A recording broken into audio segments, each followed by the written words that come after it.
Permettez-moi de vous montrer la meilleure action de Vinicius face à la Juventus. Oh, my lord. Non, je rigole. Non, je plaisante.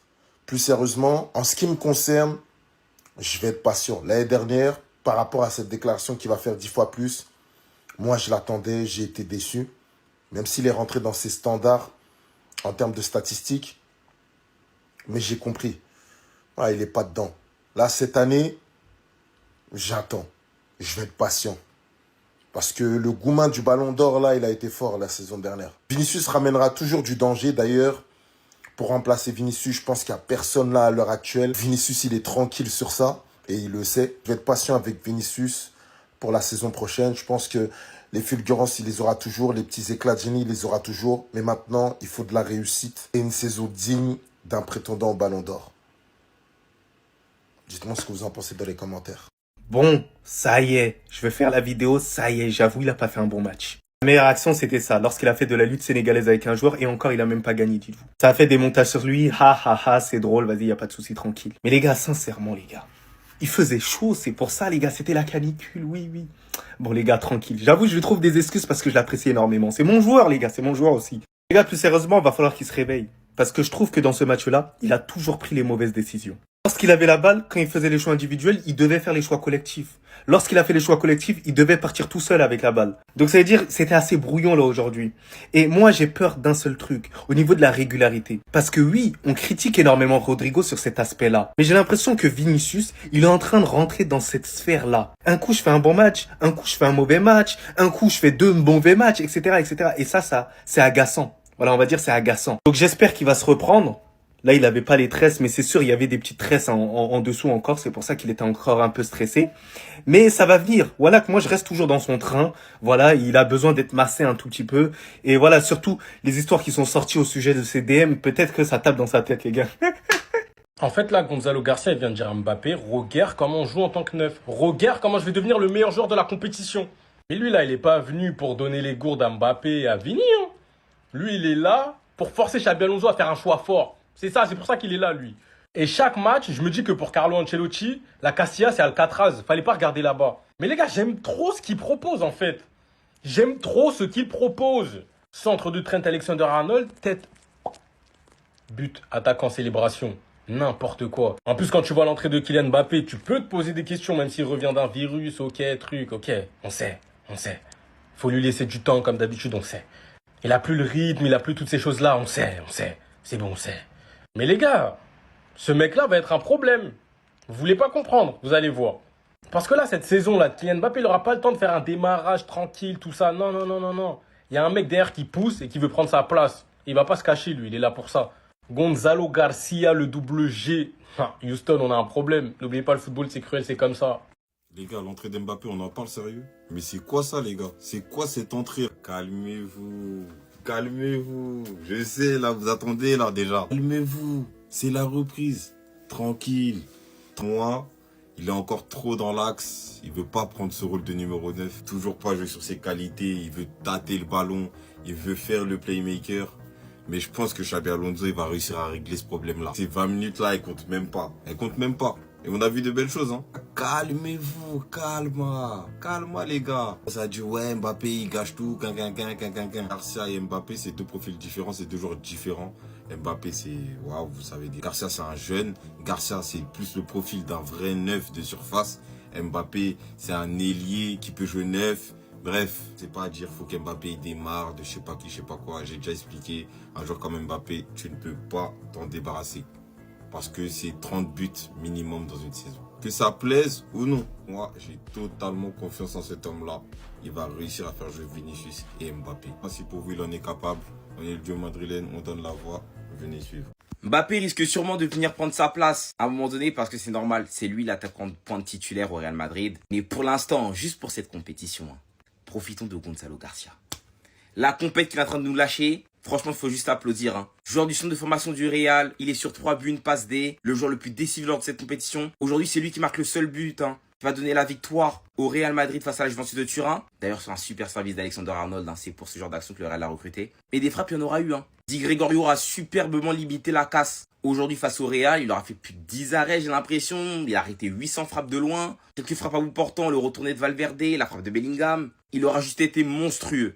Mais le Real va quand même gagner ce match. Et tu sens que la touche Xabi Alonso commence à prendre forme déjà au niveau de la composition. Là, ça fait plusieurs matchs qu'on voit la structure avec la défense à 3. Avec aussi des pistons, notamment Fran Garcia, qui, je trouve, se montre très intéressant dans le système de Xabi Alonso, dans son activité, dans ses mouvements. Franchement, j'aime beaucoup. Franchement, c'est un des gagnants de l'arrivée de Xabi Alonso pour l'instant. Tu sens que collectivement, l'équipe est beaucoup plus intéressante. Même au niveau du pressing, même si la Juve, voilà, c'est pas non plus l'équipe qui allait vraiment déranger le Real. On a vu le dernier match face à la Manchester City, ils se sont fait plier. Et c'est une équipe plus ou moins facile à presser. Mais quand même, il faut dire merci à Xabi Alonso de commencer à donner une identité de jeu à ce Real Madrid-là. Maintenant, on attend de voir l'incorporation de Mbappé dans cette composition. Voir s'il se montrera plus intéressant que Gonzalo Garcia dans son activité. Après, le seul domaine où je suis quasiment sûr où il pourra pas faire la même chose, ce sera le jeu de tête. Parce que je pense que Garcia, c'est le meilleur joueur de tête et joueur offensif côté Madrid. Je pense que c'est le seul qui est capable de mettre une tête sur un centre. On attend de voir la suite de la compète. On a le tableau final, les gars, de quart de finale de la Coupe du Monde des clubs. Et on voit, les gars, Chelsea sont clairement du côté royal du tableau. Donc, quand on regarde le tableau, les gars, je dis côté royal, oui et non. Hein, parce qu'il ne faut pas oublier que Fluminense ont éliminé l'Inter de Milan et que Al Hilal, les gars, ils ont éliminé Manchester City. Autant dire, les gars, que Chelsea, même s'ils passent, admettons qu'ils passent Palmeiras, qui n'est pas encore fait, les gars, en face, on sait qu'ils auront du lourd parce que les deux équipes ont quand même éliminé des grands d'Europe. Mais quand on regarde de l'autre côté, les gars, ici, ça va sûrement être Dortmund. Ça va jouer ce soir. Quoique, on ne sait jamais avec ces Coupes du Monde des clubs. Et là, les gars, Bayern PSG qui va être peut-être le plus gros choc de cette Coupe du Monde des clubs actuellement encore. Mais là, les gars, ça se rapproche. Hein. Ça va être bientôt fini. Ça va être bientôt fini. Il y a l'écart, puis les demi et la finale. Et les gars, moi, je vois bien, en demi-finale, je vois bien Real Madrid, Paris Saint-Germain d'un côté. Et de l'autre côté, les gars, je vois Al Hilal passer face à Fluminense et Chelsea. Je vous mens pas. En plus, les gars de Chelsea, ils viennent de gagner la Conference League ou la C3, je sais plus c'est quoi.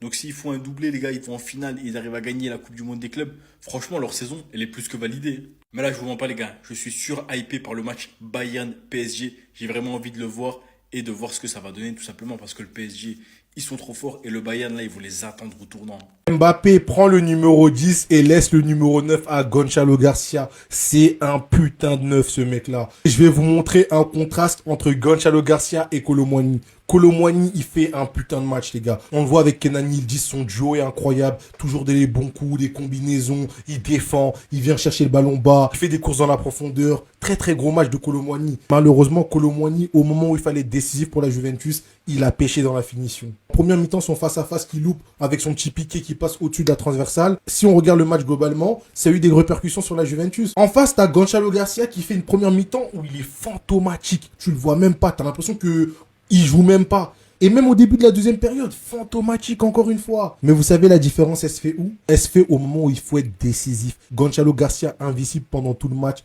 Il lui a fallu une seule occasion pour la mettre au fond. Et au final, qu'est-ce qu'on retient? Est-ce qu'on peut dire que Kolo Muani a fait un meilleur match que Gonzalo Garcia? Non, on peut pas le dire. Parce qu'au final, t'en as un qui a fait certes un gros match complet, mais qui donne pas la victoire à son équipe. Et un qui a été certes transparent, mais au moment où il fallait marquer, il a marqué et il a donné la victoire à son équipe. C'est ça, un attaquant. C'est pas juste marquer des buts. Oui, tu peux marquer des buts, c'est bien. Mais il faut faire gagner son équipe. Et c'est ce que Gonzalo Garcia a fait aujourd'hui. Ça, c'est un vrai neuf. Hier, j'ai joué attaquant. Parfois, t'as des matchs, t'es dégoûté. Tu touches même pas le ballon pendant 60, 75 minutes. Mais le moment où t'as cette occasion qu'il faut pas louper, les gars, si tu la marques, tu sauves ton match. Si tu loupes, alors là, tu fais un match catastrophique. C'est ça un neuf. Être décisif au moment opportun. Le vrai visage de Xabi Alonso. Tu peux te louper une fois. Pas plus avec lui. Après, t'es foutu. Rodrigo, il était où aujourd'hui? Il est même pas rentré. Il y avait Real Juventus. 8e de finale de Coupe du Monde des clubs. J'ai regardé le match, hein. J'ai pas vu Rodrigo. Sur les 3 derniers matchs, Rodrigo, il a joué 23 minutes. C'est moins qu'une mi-temps. Il a joué la moitié d'une mi-temps. Sur 3 matchs. Sur 180 minutes. Xabi Alonso, il rigole pas. Il te laisse une chance, pas deux. Il l'a mis titulaire sur le premier match. Et après, il s'est dit plus jamais. Et entre nous, les gars, Rodrigo, en vrai, vous le verrez où dans cette équipe? Vous le verrez à quel poste? Côté gauche, t'as Vinicius, il va jamais bouger. Dans l'axe, t'as Mbappé. Mais t'as pas que Mbappé. T'as Gonzalo qui peut jouer aussi. Et côté droit, t'as Alexander Arnold qui joue en tant que piston / ailier droit. Comme vous le voyez dans cette action, là, Alexander Arnold, il occupe clairement le couloir droit. C'est lui qui va mettre le centre à Gonzalo. Gonzalo, il va marquer juste après. C'est des schémas de jeu travaillés à l'entraînement. Et il n'y a pas de Rodrigo dans ce schéma de jeu. Hein. Le plan de jeu de Xabi Alonso, il commence à être clair. Et il commence à porter ses fruits. Les fans du Real Madrid et les fans de Rodrigo, je suis désolé pour vous. Hein. Mais je pense qu'il faut se faire une raison. Je pense qu'on ne verra plus Rodrigo au Real Madrid après la Coupe du Monde des clubs. Transition. Pauvre Rodrigo. Bon après, pauvre, oui et non. Son niveau, il est dégueulasse depuis quelques mois. Hein. C'est peut-être bien pour lui aussi d'aller voir ailleurs et d'enfin exploiter son potentiel à 100% sur l'aile gauche dans un autre grand club. Pourquoi tu sors Gonzalo Garcia? Pourquoi? Je veux comprendre. Pourquoi tu le sors? Ton meilleur attaquant, ton meilleur élément en attaque, tu le sors. Sachant que t'as Vini jusque-là qui fait un match approximatif, pour ne pas dire un mauvais match. Parce qu'en soi, Vini, je l'ai pas beaucoup vu. Hein. Et le pire, c'était à la deuxième mi-temps. Quand des fois, je ne le voyais même plus sur le terrain. C'est-à-dire, il était tellement collé à sa ligne que la caméra n'arrivait même pas à le capter. Genre, il était plus là. Parce qu'en fait, le collectif, le jeu se construisait au centre du terrain. Lui, il était seul, collé à sa ligne. Je n'ai pas compris. Du coup, pourquoi tu le gardes sur le terrain? Donc, pour résumer, tu sors ton meilleur élément qui est Gonzalo Garcia, ton attaquant qui te faisait tout, pour faire entrer Kylian qui revient d'une maladie. Un Kylian qui n'a pas été exemplaire sur le terrain. Faut pas qu'on se mente. Je suis le premier à prendre sa défense, mais sur ce match-là, on voit clairement que même lui, il a des choses à améliorer. Après, je ne veux pas totalement lui tomber dessus. Il y a peut-être des raisons à ce comportement-là. Il revient d'une gastroentérite, il a perdu du poids. Il entre vers la fin du match et quand il entre, il y a toute l'équipe qui commence à défendre bloc bas. J'ai vu carrément du Carlo Ancelotti. Je n'ai pas compris pourquoi. Ça aussi, pareil. L'équipe décide de défendre. Je sais pas si c'est les consignes de Xabi Alonso. Peut-être pour conserver le score parce que les joueurs sont fatigués. Je n'en sais rien. J'ai eu mal à la tête. Mais sinon, en gros, son attitude, j'ai pas beaucoup aimé. Après, quand on le dit, vous commencez à taper sur les gens. Parce que, vrai, je suis le premier à défendre Kylian. Vous le savez bien. Mais là, aujourd'hui, l'attitude n'a pas été flamboyante non plus. Faut pas qu'on se mente des fois. Donc voilà. Donc pourquoi tu laisses Vini sur le terrain? Qui lui c'est pareil, deuxième mi-temps, déjà que la première mi-temps elle n'était pas forcément très bonne, il se désintéressait tellement de la construction de jeu, mais vraiment. Et tu lui rajoutes un Kylian qui revient de gastro, qui n'est pas à 100%, qui ne s'est pas beaucoup entraîné avec l'équipe encore. Tout ça pour sortir ce mec. Ton meilleur élément en attaque. Je n'ai pas compris. Sinon, en soi, 1-0, hein. Tu te qualifies pour les quarts de finale. Mais voilà, on voit clairement qu'il y a des trucs encore à améliorer. Après, j'ai pas envie non plus de taper sur l'équipe. On n'est qu'à notre 4e match, je crois. Donc voilà, forcément, il y a des trucs qui vont être améliorés. Là, Kylian vient de revenir dans le collectif. Donc tu vas sûrement observer des trucs qui ne vont pas, des trucs qui vont. Donc il y a des trucs à améliorer. Et Alonso, il est pas bête, il est pas con. Il voit qu'il y a des trucs qui ne vont pas, il y a des trucs qui ne marchent pas. Il va les arranger. Je continue, je le redis, j'ai confiance. J'ai confiance en Xabi Alonso. Il va trouver ce qu'il y a à améliorer et tout. Voilà. Bref, dites-moi ce que vous avez pensé de ce match-là. Est-ce que vous êtes du même avis que moi ou pas? Et bref, tous ceux qui vont me taper dessus parce que j'ai mal parlé de Kylian ou de Vini, faites ce que vous voulez. Franchement, moi, je m'en contrefous. Mais sinon, bref, abonnez-vous, hein, pour ceux qui ont compris ce que je voulais dire, voilà, abonnez-vous. On a enfin trouvé le numéro 9 du Real. Mbappé, tu dois te faire des soucis. Non, je plaisante.